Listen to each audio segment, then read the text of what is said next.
Bismillahirrahmanirrahim. Assalamualaikum warahmatullahi wabarakatuh. Perkenalkan, nama saya Ainul Martia dengan NIM 21129003. Saya dari Departemen Pendidikan Guru Sekolah Dasar Fakultas Ilmu Pendidikan Universitas Negeri Padang. Baiklah, di sini saya akan menjelaskan materi tentang administrasi layanan khusus. Yang pertama yaitu definisi dari administrasi layanan khusus. Administrasi layanan khusus adalah suatu proses kegiatan yang memberikan pelayanan kebutuhan kepada peserta didik untuk menunjang kegiatan pelajaran agar mencapai tujuan dari pendidikan secara efektif dan efisien. Dalam bahasa Indonesia, layanan khusus berarti benar-benar sesuatu yang disiapkan secara matang dalam memberikan layanan kepada mereka-mereka yang memiliki standar untuk dilayani seperti siswa atau mahasiswa. Dari sisi pengertiannya, jadi administrasi layanan khusus ini adalah sesuatu hal yang memberikan secara khusus atau suatu usaha yang terprogram, terencana, yang tidak secara langsung memang berkenaan dengan proses pendidikan atau proses belajar mengajar di kelas atau di sekolah, tetapi secara khusus diberikan oleh sekolah kepada peserta didik agar mereka merasa nyaman, lebih merasa puas, lebih optimal dalam proses belajar mengajarnya. Administrasi layanan khusus itu sangat penting, yaitu yang pertama, untuk mempermudah atau memperlancar pembelajaran serta dapat memenuhi kebutuhan khusus siswa di sekolah. Yang kedua, memperlancar pelayanan pengajaran dalam rangka pencapaian tujuan pendidikan di sekolah. Dan yang terakhir, agar peserta didik senantiasa berada dalam keadaan terbaik menyangkut aspek jasmani maupun rohaninya. Nah, jenis-jenis layanan khusus yaitu yang pertama ada layanan perpustakaan, yang kedua layanan laboratorium, ketiga layanan UKS, sarana kafe, sarana ibadah, asrama, layanan koperasi, layanan transportasi, dan yang terakhir yaitu toilet. Baiklah, kita masuk kepada yang pertama yaitu layanan perpustakaan.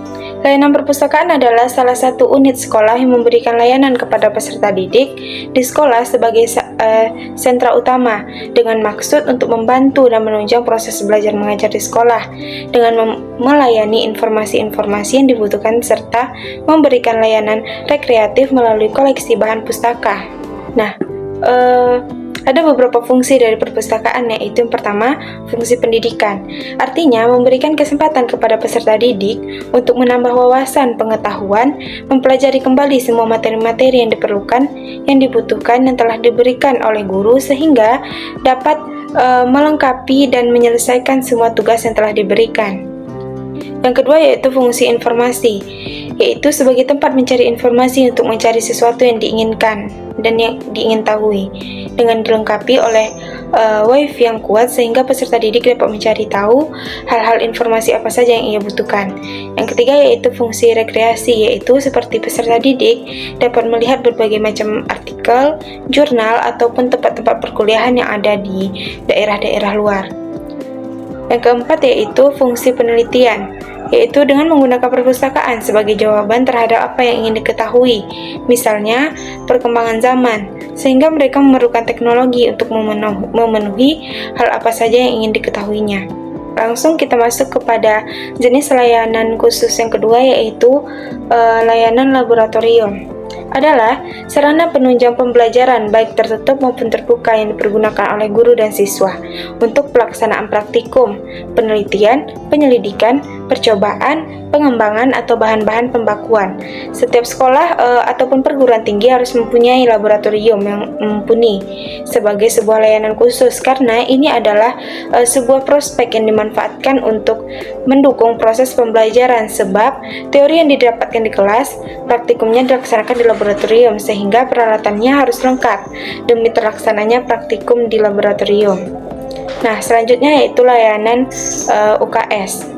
Layanan UKS atau usaha kesehatan sekolah adalah sebuah layanan kesehatan yang diartikan sebagai usaha sekolah dalam membantu murid-muridnya yang mengalami persoalan yang berkaitan dengan kesehatan, di mana layanan kesehatan ini yang diberikan untuk seluruh siswa yang ada di sekolah agar mereka sehat dalam proses pembelajaran. Nah, di UKS ini diperlukan petugas kesehatan yang mengerti tentang kesehatan, sehingga siswa mendapatkan penanganan khusus di sana. Kemudian diperlukan obat-obatan yang menunjang dan juga ruangan serta peralatan kesehatan yang layak dan bersih, sehingga peserta didik merasa nyaman di sana. Nah, yang selanjutnya yaitu kafetaria, yaitu layanan makanan dan minuman yang dibutuhkan oleh siswa pada waktu istirahat ataupun pada waktu lainnya yang memungkinkan, seperti misalnya pada saat siswa tidak sempat sarapan di rumah. Nah, hal ini harus dalam bimbingan dari seorang guru, di mana kapan saja dan dalam keadaan yang bagaimana siswa boleh untuk ke kafetaria. Kemudian harus ada kerjasama. Harus ada kerjasama antara pihak sekolah dengan pengelola kafetaria tersebut agar terjaminnya kebersihan serta kehigienisan makanan yang ada di kafetaria tersebut, sehingga anak-anak tidak keracunan ataupun sakit saat memakan makanan yang tidak higienis. Dan juga pihak sekolah dan pengelola kafetaria bekerja sama dalam memperhatikan peserta didik agar tidak sering cabut dari kelas untuk merokok. Itu harus diperhatikan dan ditindaklanjuti oleh sekolah dan pengelola dari kafetaria. Selanjutnya yaitu sarana ibadah. Di perguruan tinggi, minimalnya di satu fakultas memiliki satu musola yang dikelola kebersihan ataupun kerapiannya, karena musola itu adalah tempat ibadah. Begitupun juga di sekolah. Sarana ibadah bagi peserta didik adalah sarana penunjang untuk kelancaran proses belajar mengajar, karena peserta didik akan lebih nyaman bila ada sarana ibadah di lingkungan sekolahnya. Kemudian layanan asrama peserta didik. Bagi peserta didik khususnya di jenjang pendidikan menengah dan pendidikan tinggi, terutama bagi mereka yang jauh dari orang tua, maka di sini disediakan layanan khusus berupa asrama atau tempat tinggal untuk peserta didik.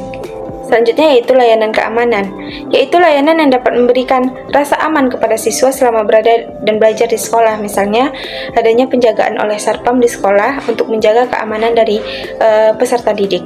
Jadi itulah jenis-jenis layanan khusus yang ada di sekolah ataupun di perguruan tinggi, di mana untuk menunjang proses pembelajaran siswa ataupun mahasiswa di lembaga tersebut agar tercapainya tujuan pendidikan yang diinginkan secara efektif dan efisien.